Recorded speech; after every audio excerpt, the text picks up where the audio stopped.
Two military sources have gone to the press and have provided to Newsweek magazine actual military planning documents for Trump's pre-election border deployment. These documents, just published by Newsweek magazine, show the unvarnished internal military assessment that was not supposed to be made public about what exactly the military believes it is being sent to the border to confront. These documents obtained by Newsweek magazine, there's a lot here. We're going to talk to the reporter from this story in just a moment. But here's the reason they were leaked in the first place. This is the military intelligence assessment of the threat that the president is hyping so much as justifying this deployment. This is what this document says. According to the military, in this internal document, quote, based on historic trends, it is assessed that only a small percentage of the migrants will likely reach the border.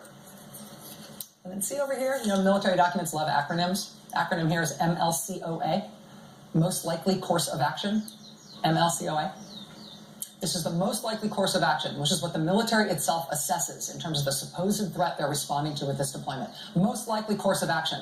Caravan dwindles as it nears U.S. Limited criminal exploitation and no terrorist infiltration. So this is a document that was not supposed to be released to the public. It's unclassified, but it's labeled for official use only and law enforcement sensitive. But it's now been leaked.